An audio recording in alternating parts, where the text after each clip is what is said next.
Hi everyone, I've lost my Masso's Vulture. It was the last one I had. I wonder where it went. Gizmo, did you take my Masso's Vulture? Oi, come back here. Come on, come back here. You tell me where it is. It looks like you stole it, didn't you? Alright, show me where you put it.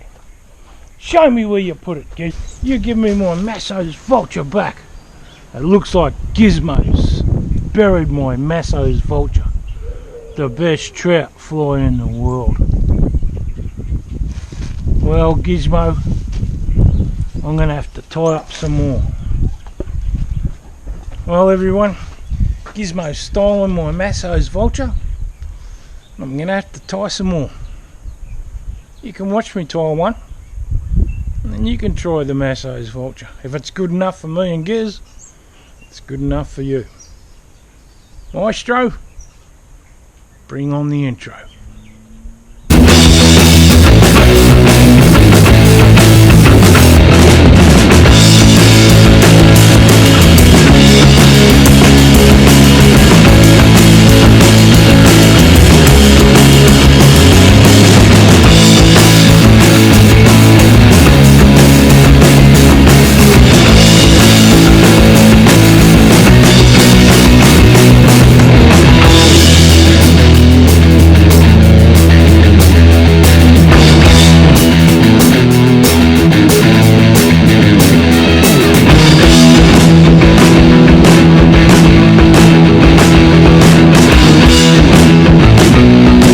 Okay, welcome to another edition of In Nature's Realm, and we're tying another fly. Now this fly is called Masso's Vulture. Now this fly is a great one for fishing lakes, and it imitates bait fish and smelt, and can really stand out in water because of the material that's tied out of. This fly was developed by the late and great Ron Masson from the Sunshine Casting Club, and this club is a very old club, still around to this day. You can be a member of it. I'll have details of the club in the description, and I used to be a member, when Ron Masson was sitting down and imparting his knowledge to everyone in the club, showing how to tie different flies like the bag fly, and this is another fly that Ron tied, which was the Masso's Vulture, and it's a great pattern, let me tell you. Alright, now as in previous videos, I'll have all the materials you need come up on the screen as we tie, but I'll mention all the materials as we go along. So in that, first material you will need will be a size 6 hook for this pattern, and we will also need white fly tying thread. Now we start off our thread at around about the bit closer to the eye of the hook from the 2/3 mark, and we tie in our white thread at this spot and advance towards the bend of the hook.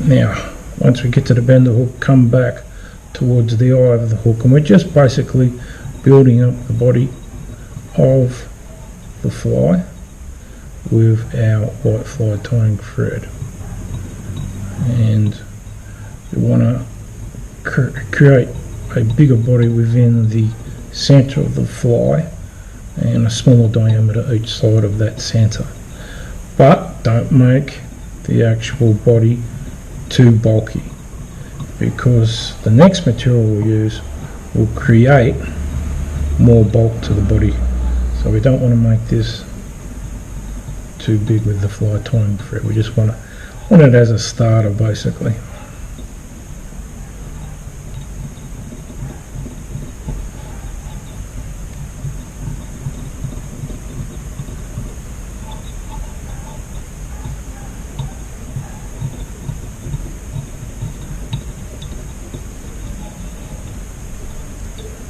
and that's probably about as much as you will need. So at the starting point we will now whip finish and cut away the thread. So whip finish here,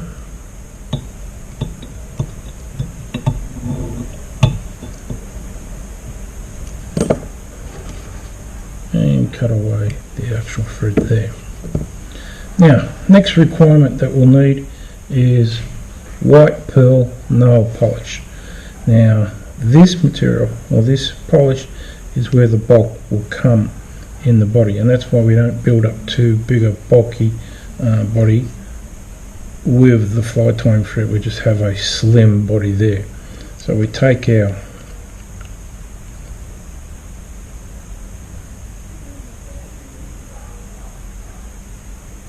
nail polish and we spread it over the fly on the top, on the sides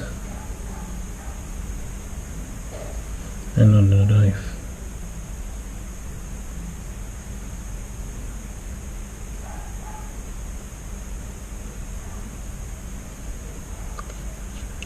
And then you don't need this, but if you can obtain a fly drying rack, or in this case where we have the foam there with slots in it, and we can do all different types of flies in there, and we turn the switch. It's battery operated and that spins around, and what we do is we take the fly out of the hook, put that in there, spins around, and then it'll dry. And what that basically does, it gives an even coating, because if we've got any excess nail polish there, like so, as we can see there, and then we will turn it on, and that makes sure that it's evenly spread on the hook. Alright, very important when you're tying saltwater flies and you're using the resins and so forth for our fly tying heads. So the power of editing will come back when the fly is dry. Okay, now the fly is now tied. Now this is the one of the drawbacks of this fly, is that it takes a long time to tie because we apply nail polish in a lot of stages and you need to let that dry. So my advice would be to tie up 12, say a dozen of these Masso vultures, do a body, let it dry, next body, let it dry, and so forth, and then you can go to the next stage, and then eventually you'll tie up a nice dozen of these flies. Now the next stage is we take 6/0 black thread and we tie that in to the hook. Cut the excess away.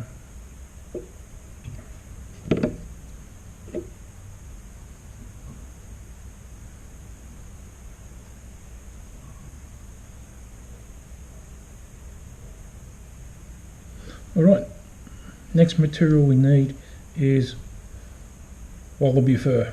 Now I use a bluey dun greyish type coloured wallaby fur, but the original calls for natural wallaby fur. So it's up to yourself. You could use a number of different colours for this overwing, and it is the main part of the fly which really adds some action to it.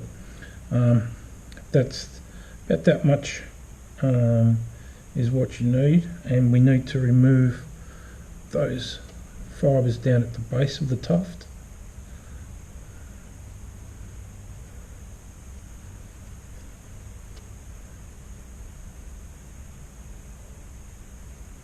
And the fur needs to extend about a hook's, so about a shank length of the hook past the bend.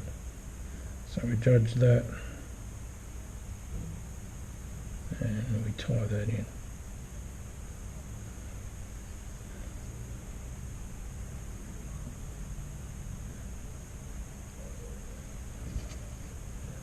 cut away the excess.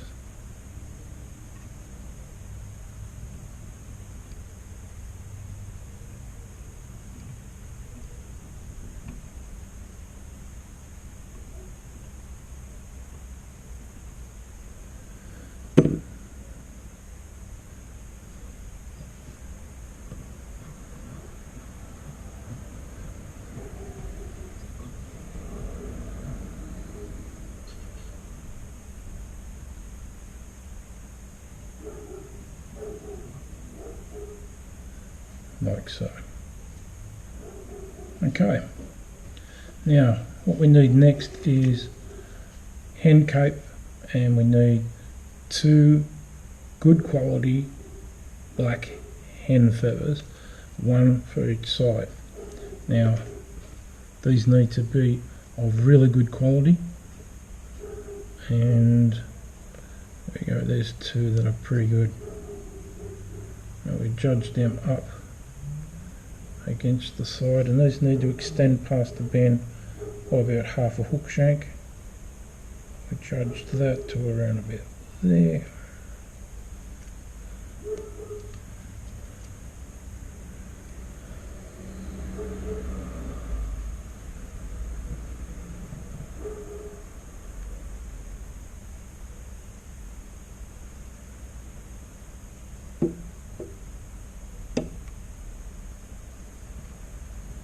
Two turns at the start. It's about right there. Get it nice and straight.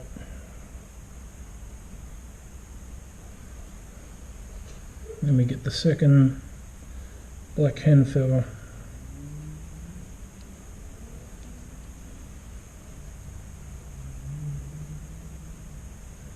We need to judge that up as well.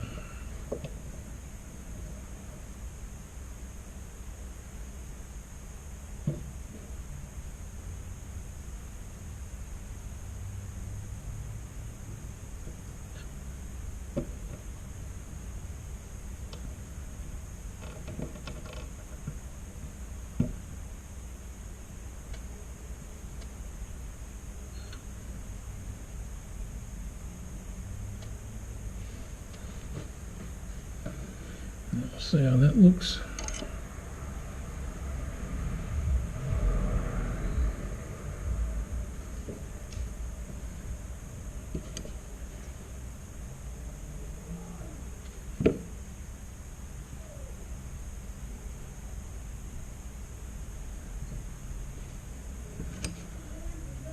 And then we cut away the excess stems.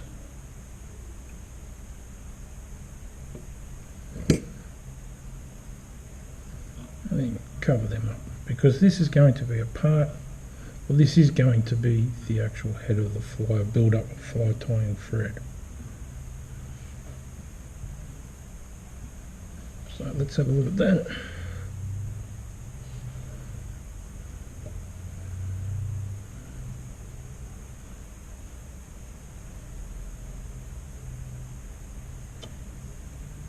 That looks pretty good.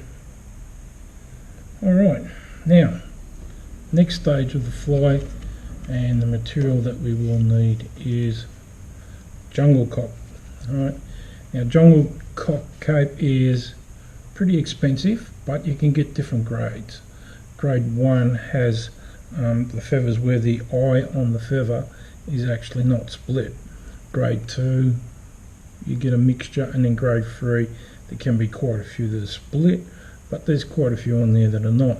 This is about a grade 3, so we need to select, you know, the best feather we can, but it's a wet fly. It doesn't really matter as to the quality of the jungle cock. But if you can get the good quality, then all the best, all the better. So I'll take out 2 jungle cock.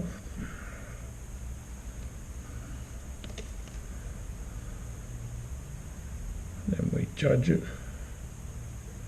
Anyway, we need to go about halfway. The end of your jungle cock should come halfway on the black hen feather. So let's strip away the rubbish feathers at the base, and then we will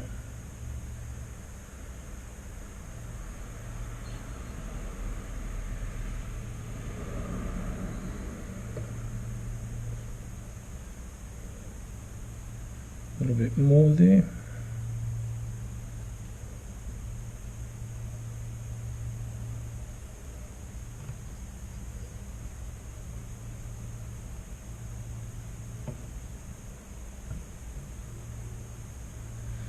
That's good on that side. And now we'll do the other side, which is your side. Again, judge it up, it's around a bit there. Strip away the rubbish feather, rubbish on the base of the feather there, and then bring that down like so.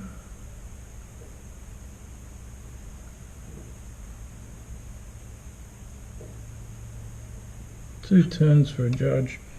That's nice and tight, beautiful.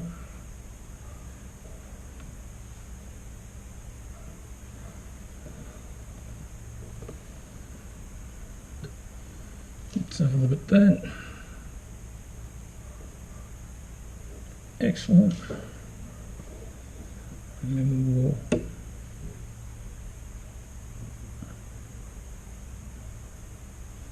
cut away the stems.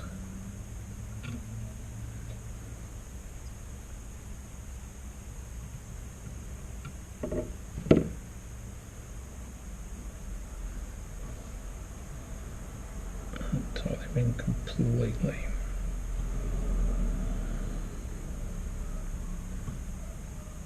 So let's have a look at that.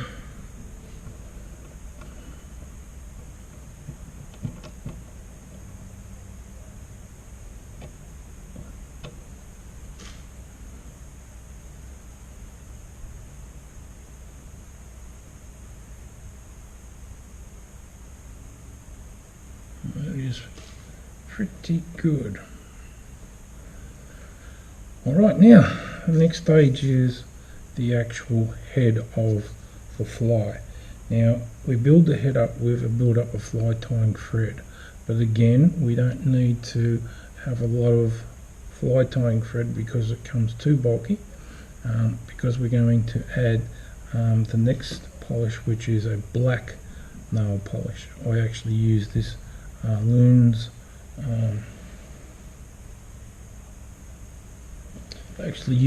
Loons polish, and that adds a lot of bulk to it. So we just need to build this up just slightly.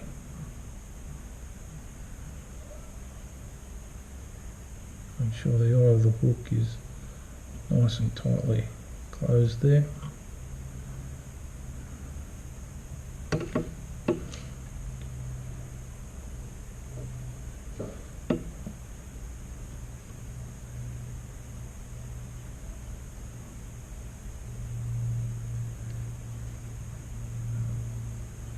That's probably about as much as you want. Then we get our whip finishing tool. Whip finish it in the middle, otherwise it'll slip off. Tighten that tight. You go cut another whip finish.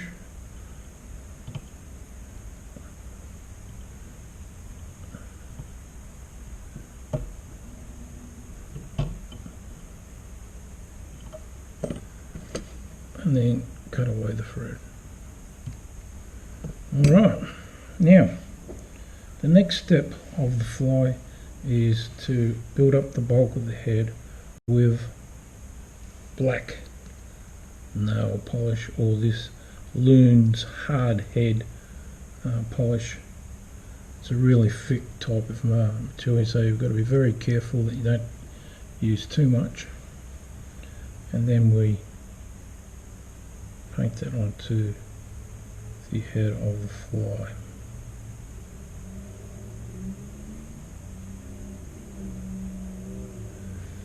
let's turn that around.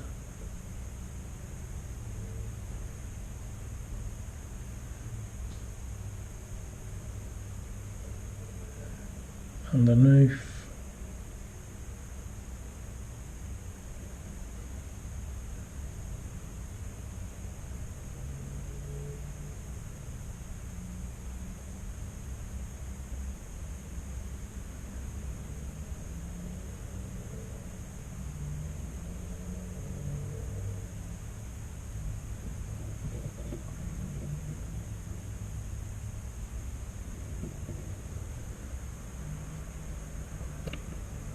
And again, we place that into the drying wheel and let that dry. And we might apply a second coat and let that dry so we've got a real nice shiny head.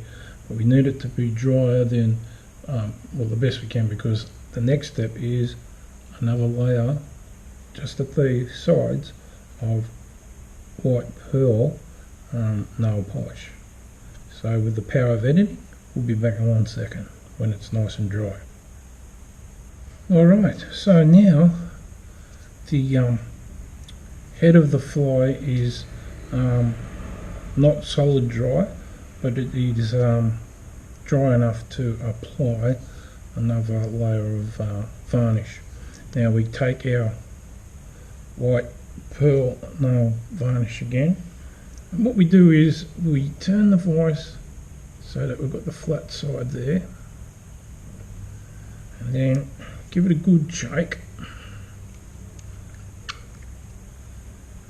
Put a liberal amount of the polish onto the end of the brush, and then we just put a dab of white,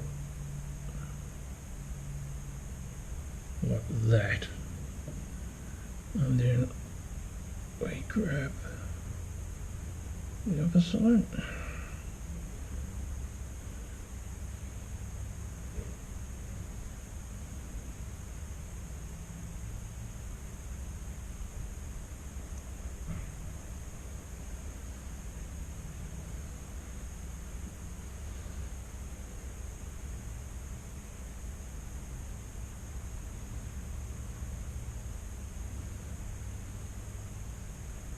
Like that.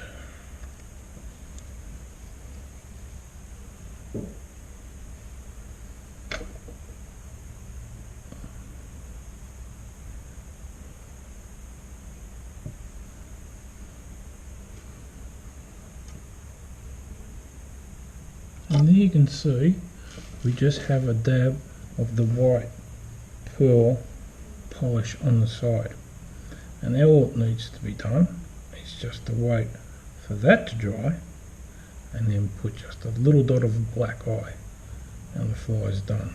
So with the power of editing, we'll come back and we'll show you the last stage. Okay, now the white pearl nail polish has now dried, and we need to now just apply a dot of the black polish. Now we grab that, make sure you don't have too much excess there, and then we just very carefully, this is very, and if you make a mistake, all you've got to do is just put another layer of the white pearl on and then do it again and you'll get it perfect. But you need to be very careful. Just put a little dot.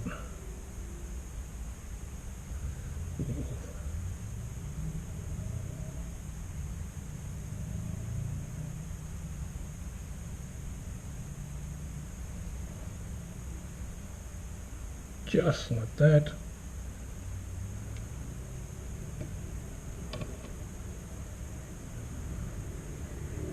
Turn around the other side.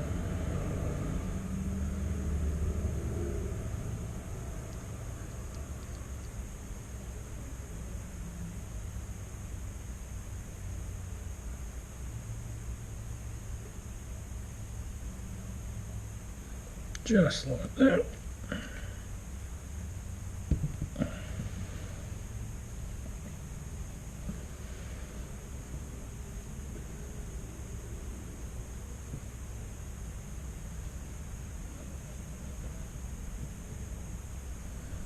And there you have the Masso's Vulture. Let that dry for a good 24 hours. I don't know, polish dries pretty quickly on a woman's nails, but with this many layers it takes a lot longer. So in 24 hours I'll leave that sit there for 24 hours in the drying rack, turning around, and then I will take it out and we have a magnificent fly. It's a fly that takes a lot of patience. It's a fly that really you've got to spend a lot of time on it. And Macarena, let me tell you, it's a pearl, white pearl, a pearler. It's a ripper. Masso's Vulture. Good on you, Ron. We'll see you next time on In Nature's Realm. Bye for now.